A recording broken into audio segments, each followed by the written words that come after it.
If you wish the joy, happiness, and the composure of the spirit and the peace of the conscience of Abdu'l-Baha, strengthen the bonds of union and harmony amongst yourselves, so that all of you may become the waves of one sea, the drops of one river, the flowers of one garden, the lengths of one cuirass, soaring in the atmosphere and breaking forth into one glad song. Abdu'l-Baha. Joy gives us wings.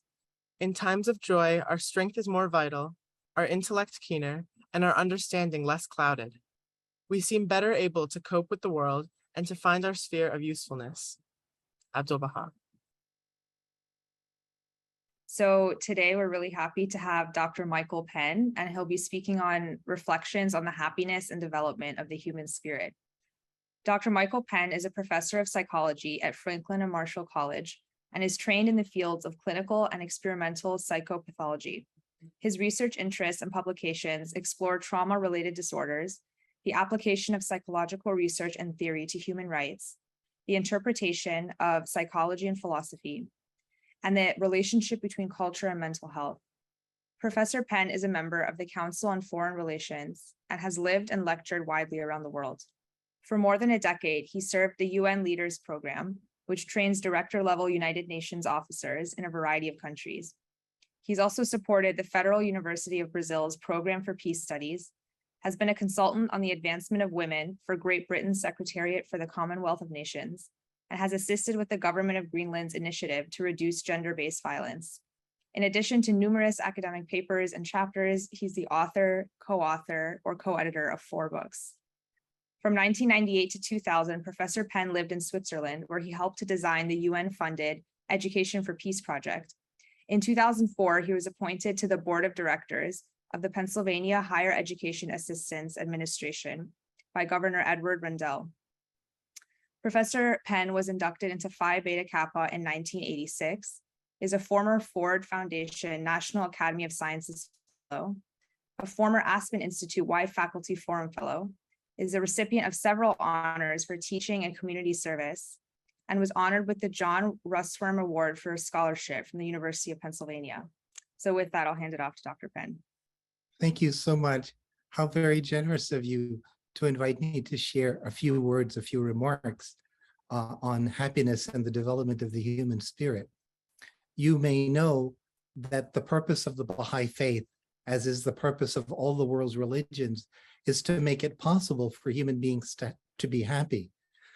Being happy, achieving happiness, is actually an accomplishment. It's not something that is given to us automatically. It's something that we gradually grow into, the capacity for happiness. And so one of the things that I wanted to share with you today is the thought that happiness and development are tightly interrelated, that we achieve happiness by achieving our development, and that sometimes we must, in fact, pass through some very, very dark periods of life in order to acquire the capacity to achieve sustained happiness over significant periods of time.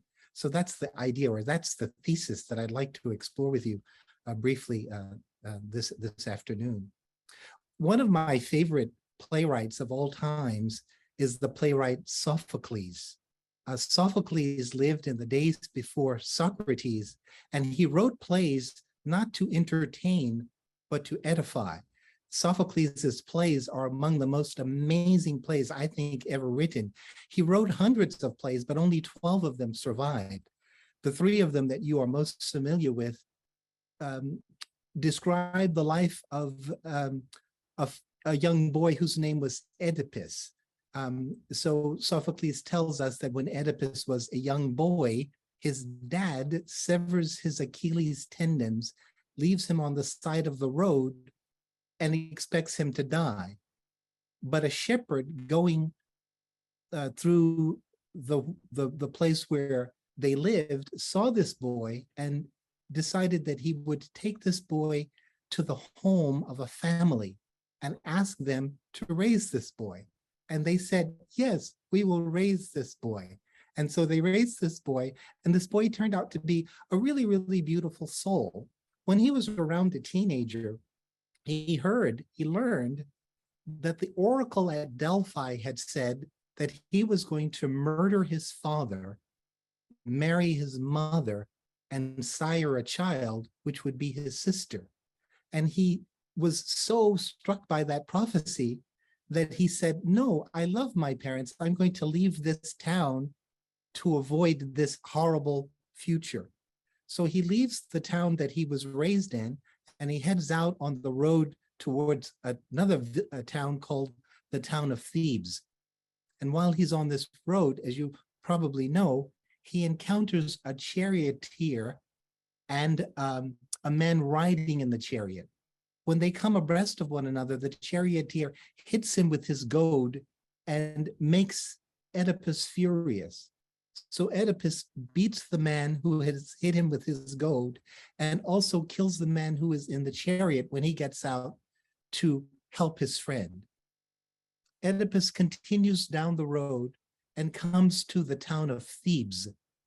And when he arrives at the town of Thebes, he is confronted by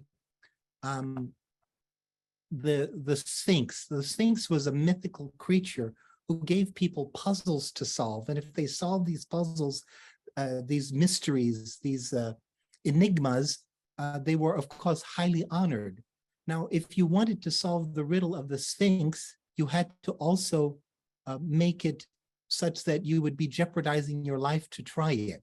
So it took a lot of courage to try to solve the riddle of the Sphinx. Oedipus, being a brave man, says, I will try to solve the riddle of the Sphinx. And so he's given the riddle. And as you know, he solves the riddle. And the people of Thebes discover this young man is really, really bright. He's really, really wise. And so they say, oh, over time, we have lost our king. Our king has been killed. I wonder if Oedipus would consent to be the king of Thebes. And he consents to be the king of Thebes. And he's reigning with such illustrious beauty and such greatness for quite some time. He takes as his wife the widow of the former king, and they have some beautiful, beautiful children. One of those is a daughter named Antigone. And Antigone turns out to be a really important character throughout Oedipus's life. So things are going well in the kingdom. And then there comes a day when it seems that the gods are not pleased with Thebes. They say that there is something in Thebes that is bringing displeasure to the gods. And Oedipus wants to know what it is that is bringing displeasure to the gods. And he says to everybody in the kingdom, we must search out the cause of the dissatisfaction of the gods. And so they set out to try to discover why the gods are displeased with the people of Thebes after giving them such a beautiful ride for such a long time. As you know, Oedipus discovers that they are displeased because there is an old defilement living in Thebes. And gradually Oedipus discovers that the old defilement is none other than he himself. When he left his previous village, he did not know that the people who had raised him were not his biological parents. He was never told that he was an orphan. So he did not know that when he was leaving his previous home, he was going actually towards his destiny. And the man, of course, that he kills on the road is none other than his biological father, who had been the previous king of Thebes. You know the story, how this story unfolds. Oedipus is so upset. He's so stricken by this realization that he takes the golden brooches from his own vestments and plunges them into his eyes, and he becomes blind. And the people of Thebes say that he must go from that land because he has brought shame and dishonor to that land. And so with his daughter Antigone, he leaves the town of Thebes.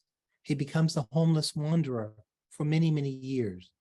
In the very, very evening of his life, when he's blind, bent with age, quite filthy, he remembers that the oracles had given two prophecies. The second prophecy was that he was going to be buried in the city of Colonus. And so he says to Antigone, his faithful daughter and sister, take me to the city of Colonus, because the gods have said that I should be buried there. And so she takes him to the city of Colonus. And when they arrive there, the people of Colonus see that he is a filthy man, he is blind. They say, the gods have not favored you. You obviously cannot be buried in this venerated city. And so he gets ready to turn to go away, and then the gods speak to him. The gods say to him that we have foretold that you should be buried here. And Oedipus then reaches into the very depths of his soul, and he gives a speech to the people of Colonus that is one of the most extraordinary speeches ever given.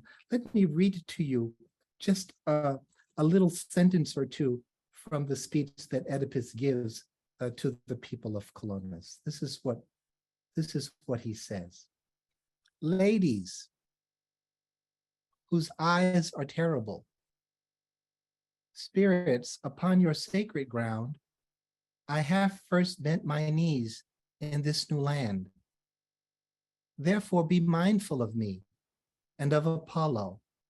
For when he gave me oracles of evil, he also spoke of this, a resting place, after long years in the last country, where I should find home among the sacred furies, that I might round out there my bitter life, conferring benefit on those who receive me, a curse on those who have driven me away.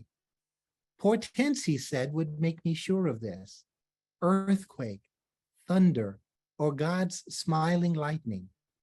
But I am sure of it now, sure that you guided me with feathery certainty upon this road, and led me into your hallowed wood. How otherwise could I, in my wandering, have sat down first with you in all this land, I who drink not, with you who love not wine? How otherwise had I found this chair of stone?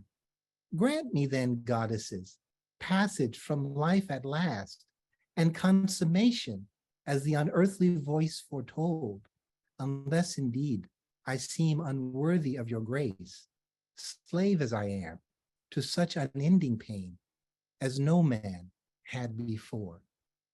This is how he begins his speech to the people of Colonus. And as he speaks more and more, the people of Colonus are moved to the very depths of their souls. They say, oh my God, who is this man who is speaking these words? His very breath conferred upon the people of Colonus a kind of a spiritual revival. They were gradually coming back to life simply because he was speaking to them in the way that he was speaking to them. We later find out from Sophocles that the gods had conspired to make Oedipus a very, very great man. And in order to make him a very, very great man, Oedipus had to experience certain trials, certain difficulties, certain hardships, so that he could discover the secret treasures hidden within the depths of his own soul. The play goes on to describe his beautiful, beautiful daughter, Antigone, who manifests such supreme qualities that she is a wonder to behold. I point the story of Oedipus out to you and the writings of Sophocles out to you because I think that Sophocles was really ahead of his time. He was indeed a playwright, but he was also a very, very profound philosopher. He knew a lot about the journey of the soul from what Baha'u'llah calls the abode of dust to the heavenly homeland. He knew that if the soul was going to make progress, if the human spirit was to become great, it would have to face, it would have to experience certain difficulties, certain hardships, certain trials, and that the manner of our responding to that trials calls us forth, causes us to come into being. And so that's a theme, that's an idea that I wanted to share with you briefly in my remarks today. With your permission, what I'm going to do is I'm going to share a few slides with you, and following my sharing of these few slides and a few remarks, we can have a conversation about some of these ideas. So I have just said a word about Sophocles, and an assumption, therefore, of Sophocles' work and of many of the ideas that animate the Baha'i faith is that the central purpose of life is development. And development and enduring happiness are intimately intertwined. Baha'u'llah once wrote, "Out of the waste of nothingness, with the clay of my command, I made thee to appear, and have ordained for thy training every atom in existence and the essence of all created things." He's giving us the impression that the entire universe is somehow brought into being and ordered in such a way as to enable us, as to give us an opportunity to become what we are capable of becoming, to realize our destiny. And that in the process of realizing our destiny, in the process of becoming what we're capable of becoming, we will be made glad. Our gladness is ultimately tied to the realization of our purpose for existing. These are my beautiful, beautiful ancestors. And I wanted to just say a word about them. This is my aunt. Her name is Ruth. And this is Ruth's mother, who is my grandmother. And this is her mother. And then this is also then her mother. And this woman tasted of the days of slavery. And so it's so interesting. We were really, really close to the days of slavery when I was a young boy. In fact, I met this woman. And so I was quite interested in learning a little bit about how they survived those days. And I learned something that really, really moved me when I was younger. I learned that the slaves used to sing a song that they continued to sing when I was a young boy going to North Carolina every summer. My parents would send me to North Carolina every summer to spend time with my relatives. And the oldest person in the church would start to sing a song. And the words of the song goes, "A charge to keep I have, a God to glorify, who gave his love my soul to save and fit it for the sky, to serve the present age, my calling to fulfill. Oh, may these all my powers engage to do my master's will." They had the crazy idea that if they lived to the best of their ability, doing the best that they could to live with dignity, with nobility, with kindness towards one another, they would somehow pluck the fruit of existence. They would somehow gain a benefit from this life, even though they were slaves. It was really one of the most remarkable things I had ever heard. And in fact, one of the oldest people in the church would start to sing the song. It went like, "A charge to keep I have." And then in a call response, the whole church would say the same thing. They would repeat what he had said. And I'm telling you, even though I was a young boy, I was so moved by that idea that you could be carried through slavery with a kind of a philosophy of life that said, ultimately, no one can deprive me of the fruit of my existence. That actually the universe is organized in such a manner that whatever betide me, Baha'u'llah says, sorrow not if in these days and on this earthly plane, things contrary to your wishes have been manifested and ordained by God, or days of blissful joy, of heavenly delight are assuredly in store for you. So my ancestors, they were thinking about these things even during the days of slavery. And I was just so moved as a child to hear about them. Let me tell you a little bit about this little boy who's standing here. He was Ruth's son. His name was Verley. And Verley had an enlarged heart. And Ruth, my aunt, was so sad with the thought that Verley was going to die that she asked my mother if my mother would take care of Verley. And my mom said, yes, I will take care of Verley. And sure enough, she took care of Verley until the day that he died. When he died, he said to my mom, he said that I should go to the hospital because I'm not feeling well. And my mom put him in the car and they were driving to the hospital. And Verley said the most wonderful things to my mom, expressing appreciation, expressing gratitude. One got the sense that this little boy, although he lived only a short period of time, had himself gathered the fruit of existence. And so these are the ancestors that have nurtured my interest in the human spirit, how the human spirit can endure many, many hardships and can become great in the face of these things. Another assumption of my remarks is that humanity's evolving relationship to that which is sacred is integral to the process of happiness and development. It's very interesting to note that we should have a relationship not just with the material dimensions of life, but also with the sacred, with the hidden dimensions of life, developing the capacity to perceive the sacred, the spiritual dimensions of life is part of what we are doing when we are developing as human beings. Lao Tzu, the great Chinese philosopher, the great Chinese metaphysician, once wrote, "Something there is, without form and complete, born before heaven and earth, solitary and vast, standing alone without change, everywhere, pervading all things, mothering all beneath heaven. I don't know its name. I style it Tao, and for want of name, call it great." The Chinese would often say that human beings are the meeting between heaven and earth. And when human beings are really, really highly developed, they develop spiritual sensibilities. They develop the capacity to sense the spiritual fragrances that waft from the invisible realm. And those beautiful fragrances inspire the human heart and make it possible for human beings to endure, to persevere, to grow, to develop, and to ultimately claim their happiness. Abdu'l-Baha once wrote, "The most great peace cannot be assured through racial force and effort. It cannot be established by patriotic devotion and sacrifice, for nations differ widely and local patriotism has limitations.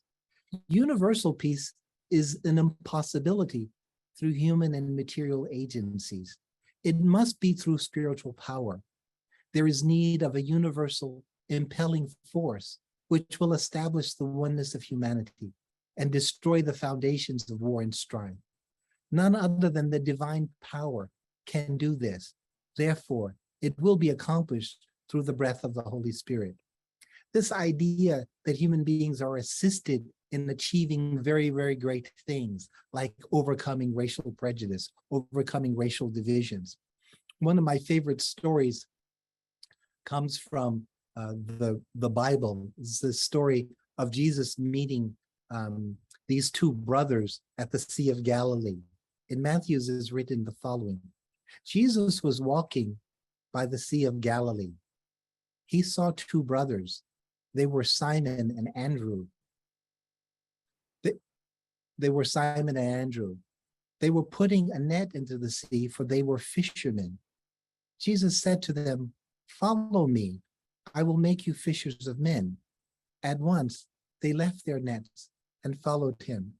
I really love this because it captures the sense of their exquisite spiritual susceptibilities. They were alert, they were awake, they were attuned to the spirit of the age in which they were living. And so when they saw this venerable figure, this extraordinary soul approach them at the Sea of Galilee, they immediately could see, they could immediately reprioritize their lives. And they became, in fact, the disciples of Christ, and they became extraordinary human beings simply because they were alive to the possibilities of the age or of the day in which they lived. Also associated with our happiness and development is learning. I am very, very interested in learning. I have spent my life, sometimes when my grandchildren ask me, what do? I say, I go around trying to explain things and also trying to learn things. It turns out that the Baha'i faith has put such a strong emphasis on learning.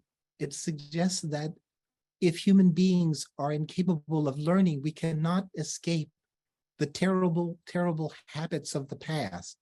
And learning is possible because we are built for learning. We are created to acquire knowledge, both of the physical world and of the mysteries of the creation. This is the wonderful quotation of Confucius that captures well the importance of learning for human happiness. He wrote, "The ancients who wished to illustrate illustrious virtue throughout the empire first ordered well their own states. Wishing to order well their states, they first regulated their families. Wishing to regulate their families, they first cultivated their persons. Wishing to cultivate their persons, they first rectified their hearts. Wishing to rectify their hearts, they first sought to be sincere in their thoughts. Wishing to be sincere in their thoughts, they first extended to the utmost their knowledge. Such extension of knowledge lay in the investigation of things." The Baha'i teaching suggests that unless we are investigating reality, unless we are open to learning new things, it will be very, very difficult for us to achieve happiness. If you broke down this model of development that is appearing in the Analects by Confucius, you find that he is describing three requisites of development. He says we must investigate things, we must renovate the people, and we must acquire knowledge of the highest good. If we do those things, he says that we will achieve illustrious virtue, tranquility, and happiness, and we will come to rest in the highest excellence.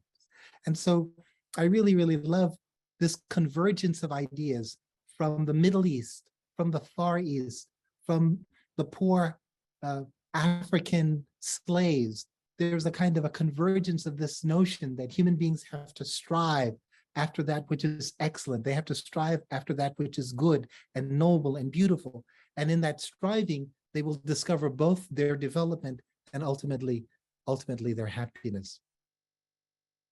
The Baha'i writings point out that happiness is also very, very dependent upon us protecting one another's dignity.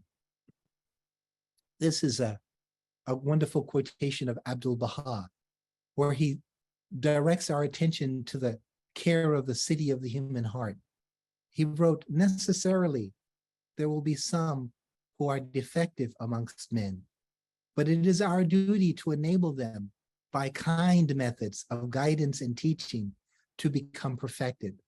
Some will be found who are morally sick. They should be treated in order that they may be healed. Others are immature and like children. They must be trained and educated so that they may become wise and mature. Those who are asleep must be awakened. The indifferent must become mindful and attentive. But all this must be accomplished in a spirit of kindness and love, and not by strife, antagonism, nor a spirit of hostility and hatred. For this is contrary to the good pleasure of God. Love is in reality the first effulgence of divinity and the greatest splendor of God." So he is directing our attention to the fact that if we want to be happy, our happiness is dependent upon our ability to treat others, whatever their state, whatever their condition, with compassion, with consideration, with kindness, and also with love. Nurturing understanding is also a way to protect human development and happiness. Let's take, for example, our relationship to truth. You know, a lot of people have been saying that we are living in the period of post-truth. And this is a very, very dangerous situation to be in, because our happiness and our development consist or requires our ability to engage in a relationship to truth. In my book, On the Human Spirit, I quote the work of Noguchi, Hansen, and Lample. In its capacity to know, the human spirit seeks knowledge of reality. Noguchi, Hansen, and Lample note that an innate desire for knowledge motivates each human being to acquire an understanding of the mysteries of the self and of the universe. An individual motivated by a thirst for knowledge, they observe, approaches life as an investigator of reality and a seeker after truth. I really love that idea, to be an investigator of reality and a seeker after truth.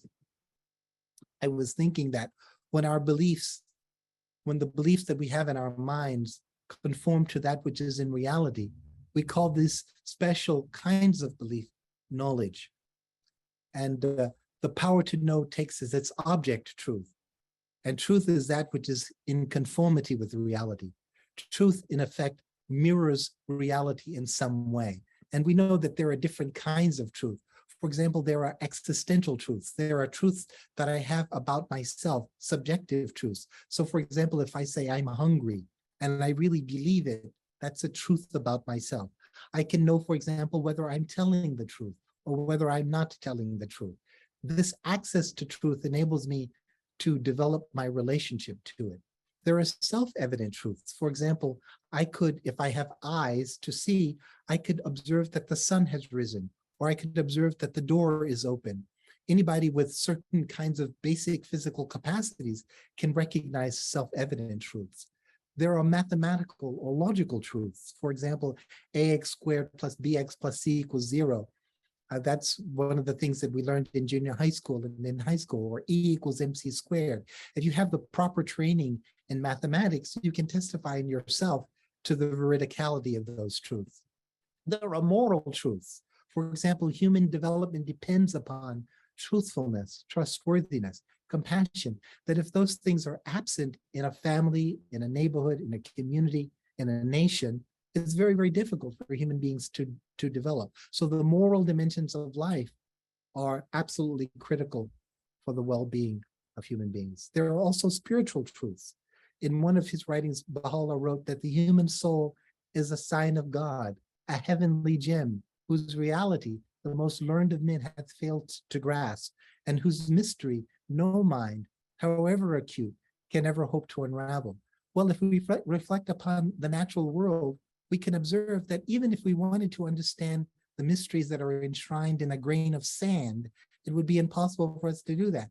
The more that we discover the mysteries of the universe, the more we realize that the physical world is itself an impenetrable mystery. When you think about human beings, which are the most complex living system known in the universe or known in the natural world, then we can readily recognize that the thing that animates our thinking, our consciousness, must itself be an impenetrable mystery. There are also aesthetic truths. One of the aesthetic truths that I'm very attracted to is the truth that the movement of the prophets and manifestations of God are beautiful. I think one of the reasons why Peter and Andrew were able to recognize Christ as a supremely enlightened representation of the beauty of God was by his movement. There is the beautiful, beautiful story of Sunita. It's one of my favorite stories that comes from Buddhism. Sunita was a flower picker who lived in the days of Buddha. He lived in Benares, and he would gather flowers from the garbage that had been left in the marketplace, and he would sell these flowers. He was basically very, very poor and homeless, and he would sell these flowers for very, very small amounts of money, and in this way he made his living. Well, when the Buddha arrived in Benares, he saw him walking across the horizon, and because of the movement of the Buddha, because of his gait, because of the movement of his head, the movement of his hands, Sunita immediately could detect this is a sacred being. And so he feels ashamed. He doesn't want this beautiful soul to see him. And so he tries to hide himself in the wall. He presses himself against the wall to try to hide himself. And the Buddha, seeing him, also recognizes this is a pure soul. This is the noble human being. And so the Buddha goes right over to him and says, Sunita, come forth. Sunita, come forth. He repeats this 3 times. And Sunita becomes one of the very earliest disciples of the Buddha. He becomes a very, very great man. And it is because he could recognize the movement of the Buddha. He could recognize in his gait the signs of heaven or the signs of of that which is ultimately sacred. The entire natural world embodies the attributes, the names of God, the Baha'i teachings say. And so if we're perceiving the natural world rightly, we develop a kind of reverence for the natural world, and we then want to take care of it. These aesthetic truths are therefore important for our own happiness and also the happiness of other creatures. There are also relative truths. For example, that US dollars are valuable. That's a relative truth. In the Baha'i teachings, there is a social truth that the Universal House of Justice articulated in its 22 July message in 2020. The Universal House of Justice, which is the universally elected governing council, they constitute the trustees of the Baha'i world community. They said racism is a profound deviation from the standard of true morality, that we should seek to cleanse ourselves, to purify ourselves of racism. If we wish to be moral beings, we cannot both carry racism in our hearts and at the same time be pursuing a moral life. So the Baha'is strive to overcome racism by serving alongside folks of diverse backgrounds in the spirit of learning and with the hope of developing new patterns of life that reflect that which is most noble in each of us. This effort to overcome racism is absolutely critical for the long-term happiness of the peoples of the world. It's critical both for the happiness of the people of dark skin and also the people of white skin. Both peoples will benefit tremendously from our ability to overcome racism. There is reassurance, the Universal House of Justice wrote, in the knowledge that amidst the disintegration happening in the world, a new kind of collective life is taking shape, which gives practical expression to all that is heavenly in human beings. That as we practice with one another our effort to overcome our prejudices, to overcome our bigotries, as we do our best to strive in this direction, what we will find is we will find ourselves becoming more and more hopeful and more assured of the essential nobility of all human beings. I just wanted to close by sharing with you just a few words about a little project that I had been working on with this beautiful, beautiful man, Professor William S. Hatcher. I met Professor Hatcher when I was living in Switzerland. I lived in Switzerland for 2 years and I had been reading his work. And because I had been reading his work, when I learned that he was coming to Switzerland to give a series of lectures, I said, oh my God, I can't wait to meet him. Sure enough, there's a little commotion outside and I see this huge figure coming across the horizon. And I say, that must be Professor Hatcher. So I run outside and I go over to him and I say, you must be Professor William S. Hatcher. And he says, yes, I am none other. Let me tell you what I have been telling the Russians. He had been working at the Mathematical Institute, the Sokolov Mathematical Institute at St. Petersburg in Russia. And he was telling me what he was sharing with the people of Russia. And I tell you, I was so excited by his ideas that I start to sweat profusely, although I am sitting with him in an air-conditioned room.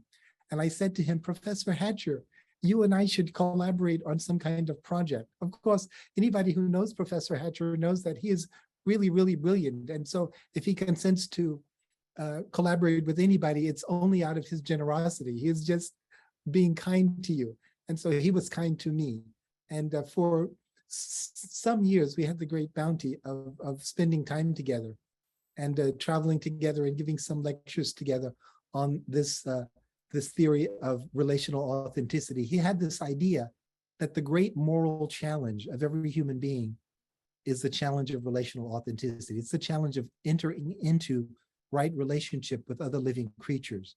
And he says that as we acquire the capacity to enter into right relationship with the people in our families, with people in our neighborhoods, with people in our community, with the natural world, with that which is sacred, we would increasingly discover our own development and our happiness. So he articulated a theory called the ethics of relational authenticity. He said the proper development of a human life requires an understanding of the nature of value and the application of that understanding in our lives. He said that there are at least three kinds of value. He had actually articulated two kinds of value, but I added a third kind of value. There is functional value, there's what he called extrinsic value, and what he called intrinsic value. Functional value is the kind of value that we build into the things that we make. Functional value extends the reach of human capacities. It enables us to do things with our bodies that we could not do if we did not create things that extend the reach of the capacities of the body. So if I create, for example, a telescope, it enables me to look into the vast reaches of the universe. If I create a hammer, it enables me to push nails into wood with greater facility. There's extrinsic value, which is symbolic value. It's the kind of value that we build into things that enable us to, for example, develop complex economic systems. And so we can confer upon entities symbolic value. Symbolic value is important for the development of a complex society, but we should also distinguish between extrinsic or symbolic value and intrinsic value. Intrinsic value is the kind of value that is associated with the identity of a thing, what a thing can do or what a thing can become. So for example, the sun shining in the heavens 93 million miles from the earth is of intrinsic value because it's the source of life in the biosphere.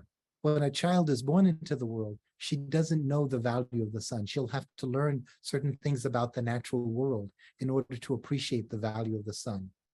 His model suggested that human beings express intrinsic value as well.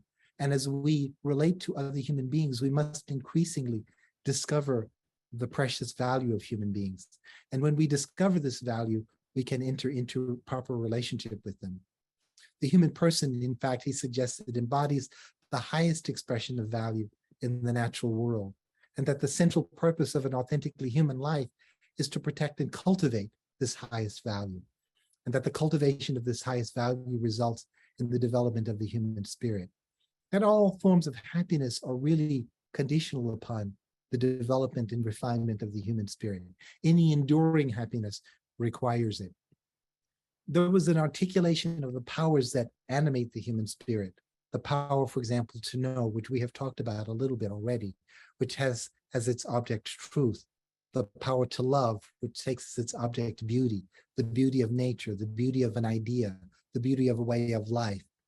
The model suggests that the human heart has a natural attraction to beauty. When we do beautiful things, when we make beautiful things, when we carry ourselves in beautiful ways, we are made happier, and we are indeed in a position to help others to be happier as well.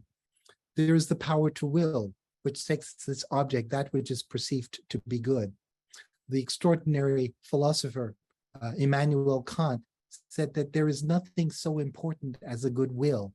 He said that if you possess every quality, every attribute of human beings, but lack a good will, you will be a problem both to yourself and to others. That a good will is the foundation of all other excellent virtues. Baha'u'llah said that truthfulness is the foundation of every human virtue. So as we pursue with our goodwill that which is true, that which is right, that which is best, then we become an asset to the world, and we become, of course, glad in our own hearts for the kinds of contributions that we are making to the prosperity and well-being of others. And then finally, the power to serve, which takes as its object human needs. A need may be thought of as a form of assistance that is necessary for the development of a capacity. Needs are always legitimate, always universal, and always satiable.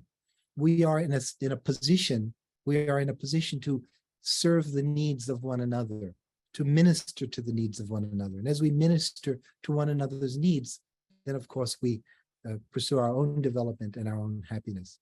Two needs seem to be absolutely critical: the cultivation of the capacity for love and the cultivation of the capacity for justice. Hatcher had some very interesting things to say about love. He described love as an emotion. He suggested that it gets us to do things we would not do if love were absent. And what love gets us to do is it gets us to sacrifice what we would spend on ourselves, our time, our energy, our resources, so that others can also come forth. It's a force of attraction that arises from the perception of value. As soon as we perceive the value of a thing, some measure of love for it is awakened in us. He suggested that authentic love requires two dimensions, what he called acceptance and concern. This is our beautiful granddaughter. Her name is Maya. I just introduced you to Maya because I think that Maya is born into a generation which will be able to overcome all of the prejudices that soured the generations preceding her, partly because she is born into a family that is itself quite diverse in terms of culture, diverse in terms of language. I mean, her grandfather, her great-grandfather, was a physicist whose father was from Germany, and her dad and her mom are of Hispanic background, and her grandmother is a white American, and her grandfather is an African American. So we see this convergence. We see this convergence of cultures, of communities that had been previously alienated from one another, estranged from one another, in states of hatred, coming together and nurturing this beautiful, beautiful child. And so she will learn how to accept and how to support the development of people, irrespective of their race or of their culture or of their background. In fact, she will see their race or their culture or their background as a beautiful, beautiful asset. Adler had pointed out that when these two dimensions of love are completely absent, when we have neither concern nor acceptance for others, we're in a condition of hatred. When we have acceptance but no concern, we are in a condition of tolerance. When we have concern but no acceptance, we would call that conditional love. And when we have both concern and acceptance, that's a condition of authentic love. And whenever authentic love is present, the people who are witness to it are in optimal conditions for their own development and also for their own happiness. Justice consists of the creation of the moral and social conditions required for the development of the human spirit. The best beloved of all things, Baha'u'llah wrote, is justice. Justice requires the satisfaction of human needs. So we have arrived at a turning point, a time pregnant with potential. And the idea is that if we want to be happy on this earth, we should serve the needs of the age in which we live. The Universal House of Justice wrote at the turn of the millennium, history has thus far recorded principally the experience of tribes, cultures, classes, and nations. With the physical unification of the planet in this century and acknowledgement of the interdependence of all who live on it, the history of humanity as one people is now beginning. Endowed with the wealth of all the genetic and cultural diversity that has evolved through past ages, the Earth's inhabitants are now challenged to draw on their collective inheritance, to take up consciously and systematically the responsibility for the design of their future. So if we work together, if we do the best of in our ability to seed the world with new promising ideas, we will see the world become more and more excellent and more beautiful. Everywhere the signs multiply that the earth's peoples yearn for an end to conflict and to the suffering and ruin from which no land is any longer immune. These rising impulses for change must be seized upon and channeled. The effort of will required cannot be summoned up merely by appeals for action against the countless ills afflicting society. It must be galvanized by a vision of human prosperity in the fullest sense of the term, an awakening to the possibilities of the spiritual and material well-being now brought within grasp. So we are standing at a really, really unique and wonderful time in history. And I think that if we are seeking our happiness, we should pursue our development, and we should pursue that development together. Here's a prayer, a part of a prayer that I often say for my students. And with this prayer, I'll just close my remarks. O Lord, help thou thy loved ones to acquire knowledge and the sciences and arts, and to unravel the secrets that are treasured up in the inmost reality of all created beings. Make them to hear the hidden truths that are written and embedded in the heart of all that is. Make them to be incense of guidance amongst all creatures, and piercing rays of the mind, shedding forth their light in this, the first life. Make them to be leaders unto thee, guides unto thy path, runners, urging men unto thy kingdom. Thou verily art the powerful, the protector, the potent, the defender, the mighty, the most generous. I'll stop there and give you an opportunity to share your remarks and any questions or comments you would have. And please forgive me for going on so long. I should have been checking No, a little bit. great. That was great. Thank you so much, Dr. Penn. That was really enlightening and inspiring. So if anyone has questions, you can go ahead and put it in the chat. So the first question is, you have such a beautiful family. Were you the first to discover the faith? Oh, wow. Yes, in my immediate family, I was the first to discover the faith. I was a student at the University of Pennsylvania, studying the world's religions and studying psychology and studying philosophy. And I said to my distinguished professor, I said to him, oh my God, when I'm studying these religions, they all seem like they're speaking with the same voice. I hear the same heavenly voice in all of them. And he said, oh, you're studying these religions too superficially. And so I said, oh my God, I have to go back and study more. So I went back and studied more. And I felt even more like these holy ones are speaking the same language, uttering the same speech, sitting upon the same throne. And sure enough, I found out from the Baha'is that that's what they thought also. And I said, when I first went into a Baha'i meeting, it was very interesting. It was one of the most diverse meetings I had ever been inside of. There was a Black woman with her children. There was a physician. There was a lawyer. There were some people just from the neighborhood. When I went into this room, I said, oh my God, who are these people? And then a line came to me. It was a verse from the Bible. It says, ye shall know them by their fruits. And I thought, why is such a thing coming to my mind? I must investigate this. So I started to investigate the Baha'i faith. And sure enough, after reading the words of Abdu'l-Baha, who could read the words of Abdu'l-Baha and not be enchanted and enamored? And so I fell in love with this. And I said, I would like to be a Baha'i. And they said, you are most welcome. You're most welcome. And so when I was a college student, I think it was in 1984 that I became a Baha'i. Wow, thank you. Does it seem to you that the story of Oedipus has much more meaning than Freud drew from it? Very much so. This is one of the things that I wrote about in my book, Our Common Humanity, Reflections on the Reclamation of the Human Spirit. I think that Freud completely missed the point. Part of the reason why is that he drew from the first play, Oedipus Rex. If you stop at Oedipus Rex, you don't see the full arc of the story. You have to go to Oedipus at Colonus, and then you have to go to Antigone, where the finest spiritual fruits are revealed. So you see the arc of the story of this family actually becoming great and beautiful, but you have to follow it from the beginning all the way through. And so what was brilliant about Freud, though, was that what he was telling us, when Sophocles wrote the story of Oedipus, what he tells us in another book is about Oedipus's dad. He doesn't tell us in the plays very much about Oedipus's dad.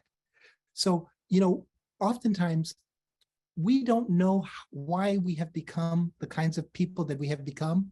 A lot of it has to do with our ancestors. A lot of it has to do with the kinds of people that raised us and the kinds of people that raised them. So Sophocles, because he puts the story of Oedipus's dad in another book, he's saying there's a lot about yourself that you don't know. So you have to be patient with yourself. You have to be compassionate towards yourself. You did not become this way all by yourself. Lots of forces have made you the person that you are. And so you have to be compassionate and generous towards yourself. You cannot be cruel and mean and nasty towards yourself. Even if you have bad habits, you have to persevere. You have to push forward. And I think that was absolutely brilliant. And because Freud saw that, when he started to see patients with really, really bad personality characteristics, he did not judge them. He treated them with compassion. He treated them with love. He treated them with generosity. He's introducing something quite radical into medicine. Don't judge other people. Don't be cruel to them because they have a bad way. Show them compassion, show them consideration, and they will get better. That's in fact what he found, that his patients were getting better. Because anyway, I'm talking too much. Please share your thoughts. No, thank you. Do you find that intercultural marriages help us lose our cultural prejudices? It certainly has helped me a lot. It's a very subtle thing. These prejudices that we inherit are very subtle, and they are difficult to see in the beginning. If you marry interracially or interculturally, you'll start to see them more starkly, and they'll sort of surprise you. You could even see in yourself these prejudices. I mean, I see in myself so many prejudices. I have to tell you, I went to boarding school. I got a scholarship and I went to boarding school in New England. There's something about boarding school that makes you have a kind of a class consciousness that's not good for you. Just being associated with people who are very wealthy gives you a class consciousness that you have to really protect yourself against. And I wasn't even aware of that until I started being in the world more and discovering, oh my God, I really got to be healed from these prejudices that are based upon such superficial things. But I could not have known that. If I stay within a small cultural or economic or religious group, I will not see my prejudices very clearly. It's only when we begin to interact with one another in diverse settings that we start to discover, oh my God, there's a lot of work to be done. And so, yeah, being in interracial, intercultural families, communities, neighborhoods, it helps us a lot. So one of the reasons why I think that Baha'i communities around the world drive development, because they put us in situations where we have to really think about these prejudices that we have been carrying in our breasts so quietly for such a long time. And we have to wrestle with ourselves. And but then people are not mean to us when we're wrestling with ourselves. They say, oh yes, I'm wrestling with myself too. And so it's a good thing. It's heartening. It's not discouraging. Thank you. The next question is, with the society building power of the faith in mind, where in the order of things would you put becoming a trauma-informed, trauma-trained, and trauma-sensitive individual, family, and community? Mm-hmm. Yeah. I mean, as you may know, I'm trained as a traumatologist. I spend maybe 6 hours a day treating people who have been severely traumatized. One of the things that I have recognized, though, and one of the reasons why I told the story that I did to start, is that I also see in these people that have been traumatized, oftentimes extraordinary capacities, extraordinary capabilities. It's not just that they have been injured in sometimes horrific ways, but I also find that there's a kind of, there are qualities of character, there are qualities of truthfulness, there are qualities of earnestness. There's not this, I can't say the word that I would say, there's not this veneer of just performing a self. I oftentimes find that my patients are among the most honest, and the integrity, and they're asking really important questions, and they're striving because of their past They're trying to make their way. And whenever you're trying to make your way, you get divine assistance. So I fall in love with these people. I say, oh my God, if I could be as great as you are without having suffered what you suffered, what a bounty. So the point that I would make about being a trauma-informed community is that most people in the world have experienced some kind of trauma. It's really difficult to live at this time in history without having experienced some kind of trauma. Most of us keep the traumas that we have suffered quietly to ourselves because they're embarrassing to talk about. And so we have to create communities in which people can begin to heal from their traumas simply because of the way that we're interacting with them. We don't have to know their whole story in order to help others to heal. We just have to be decent towards them, and we have to be patient towards them. And I think that we would be creating environments in which people can gradually recover themselves. I was seeing yesterday a man who is only capable of expressing cold indifference or anger. He has difficulty accessing any other emotion. He's either very flat and emotionless, or he's very angry. He's in a rage. He's furious. And just sitting with him, we were just sitting quietly, and we were talking to one another in a quiet and soft voice, showing compassion towards one another. And then I saw just a little speck of a smile on his face, and it also caused me to smile. It was so interesting. It was like he was bursting forth a little bit, just because he was relating to somebody who was not being mean and nasty and cruel and judging him.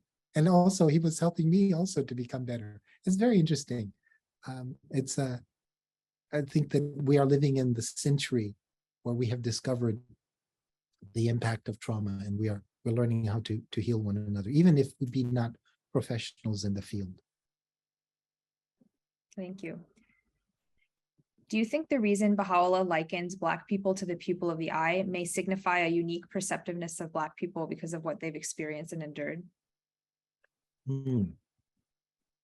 Yes, I know that there was a talk about that a couple of weeks ago. And I have started the talk, but I haven't had a chance to finish it yet. I can't wait to get into it. Yeah, I mean, that's very generous of Baha'u'llah to describe the Black people in this way. He was so kind. He was so generous. He was so beautiful. And so it gives us hope that we have something to contribute. And perhaps, perhaps the thing that we can contribute is, I generally find that the African Americans that I know tend to be quite spiritual people. And I love that quality. I was so glad. My mother, who raised me, she was a very spiritual soul. Let me tell you something about my mother. I told you that I was in boarding school, and I would go every winter. I would go for the winter break home. I once arrived at my home on Madison Street, and my mother wasn't there. And I said, "Where's my mom?" And my neighbor said, "Oh, your mom had to move because they raised the rent and she could not afford it." So I said, "Where is my mom?" And my neighbor said, "I think she's living at this house on Green Street." So I went to this house on Green Street that he had given me the address to, and it was a burned out house. It was the winter time. My mom was literally living in a house that had been burned out as a homeless person. And I went in, and when I went into the door, at first I thought she could not possibly be living in here. Sure enough, I hear this little rustling, and I go inside, and I see that it's my mom. She's on the next floor. And I said, "Mom, what are you doing here?" And she said to me, to my amazement, she said, "The landlord raised the rent, and I have to gather a few more dollars before I can afford to get my next apartment." I said, "Mom, why didn't you tell me?" She said, "What could you do? You don't have any money. You could not help me." But she said, "Let me assure you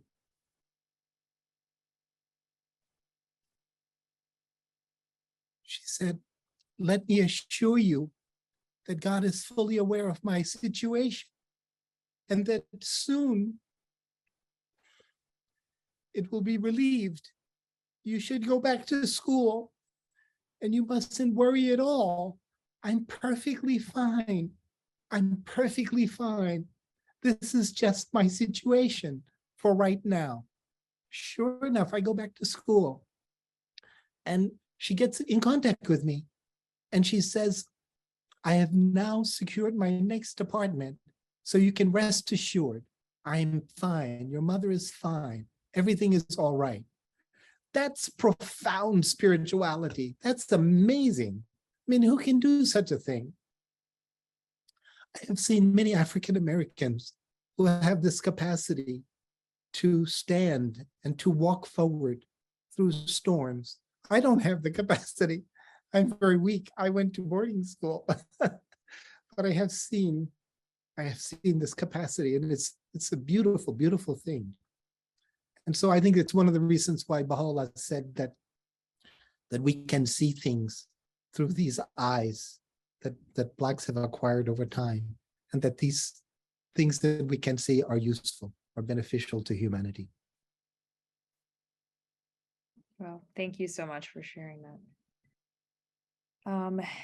In your clinical experience, do you think emotional reactivity often results from trauma? Yes, very much so. Yeah. Emotional reactivity. And also being able to pull back, when you find yourself losing control, being able to pull back and contain yourself. That is oftentimes lost when people have been grossly mistreated. And so we spend a lot of time trying to learn emotion regulation. And part of the reason why is when people have been greatly traumatized and they lose capacity to control their own emotions, they are ashamed of the ways that they behave in front of their kids or in front of their spouses. And the shame itself makes it more difficult for them to feel like they're noble beings. And so it's very important to acquire the capacity to regulate one's own emotions. Is one of the things that we really focus on as traumatologists. Do you think that gender inequality contributes to men not being able to verbally share or show their love as easily as women do? Yeah,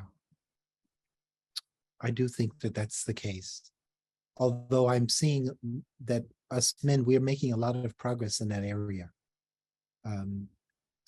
Certainly, if I think about the men that I know, I'm seeing more and more capacity for men to care for children with tenderness and to treat their wives and their girlfriends without the kind of brutality that's oftentimes characterized our relationship with women. One of the things that I am concerned about, I have to tell you, is the way that the pornography industry is capturing young boys and young men, because I think that the way that it objectifies women, it's going to make it difficult for men and boys to enter into right relationship with women and girls. So that's a real concern of mine, and I hope that it's something that we can overcome. It's one of those things that I think really requires the application of spiritual powers, because it's such a powerful force in our culture, in our society. And so I'm hoping that in the decades ahead, we can make a lot of progress in that area. Could you share with us how you chose to enter your profession as a clinician? Yeah. When I was a student at the University of Pennsylvania, I went to a lecture, and the lecture was given by a psychologist, an African-American psychologist, whose name was Wade Nobles. At that time, there were very, very few African-American psychologists. I mean, almost none. And he gave a lecture at the University of Pennsylvania that was so captivating that when he finished his lecture, imagine a hall with hundreds of people, and when the guy finishes his lecture, no one moves, nobody claps, nobody utters a word. They're in complete silence. He had taken us to such a point that we were just mesmerized. And I said, whatever this guy does, that's what I want to do. And I found out that he was a clinical psychologist. I didn't even know anything about what clinical psychologists, did, but I was just enamored by him. I was enamored by the things that he was saying, by the ways that he was saying it. And so that's what caused me to become a clinical psychologist. This is a very superficial thing, a single lecture. But when you hear your calling, it can be very powerful. Well, thank you so much, all of you, for just spending this time and allowing me to share some thoughts. Thank you so much, and God bless everyone. And thank the Parimi family and the beautiful, beautiful family that every week does this incredible service to all of us. Thank you, guys. Thank you. Thank you so much. We appreciated your time today. So next week, our speaker will be Miss Layli Miller-Muro, and she'll be talking about, are there exceptions to treating people with kindness in the Baha'i faith? So again, these are every Saturday at noon Eastern time. And if you're not on our mailing list, I've put a link to our contact form in the chat. We'll end today with some writings of Abdu'l-Baha set to music.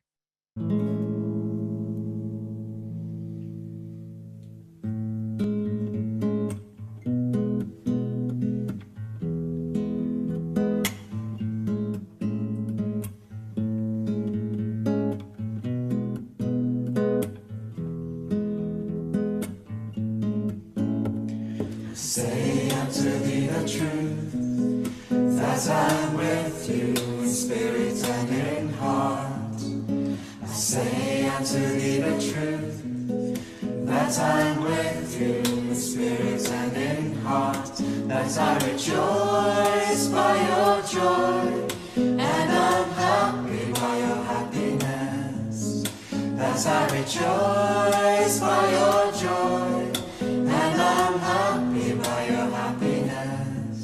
And here with the ear of spirit you're calling, and scent with the spiritual nostrils the fragrances of your garden. I say unto thee the truth, that I'm with you in spirit and in heart. I say unto thee the truth, that I'm with you in spirit and in heart. That I rejoice by your joy, and I'm happy by your happiness. That I rejoice by your joy, and I'm happy by your happiness. And here with the ear of spirit you're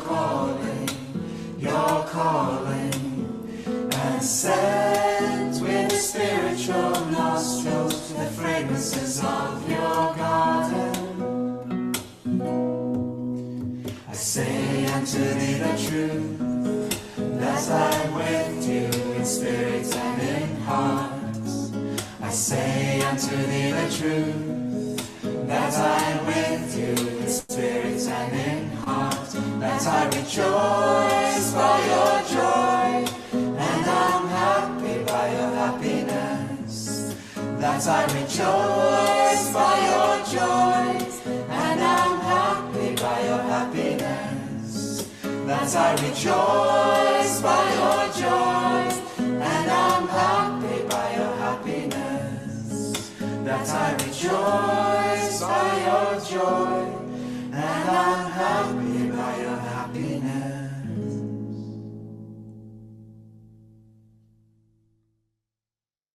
Thank you, everyone, and we'll see you next week. Bye.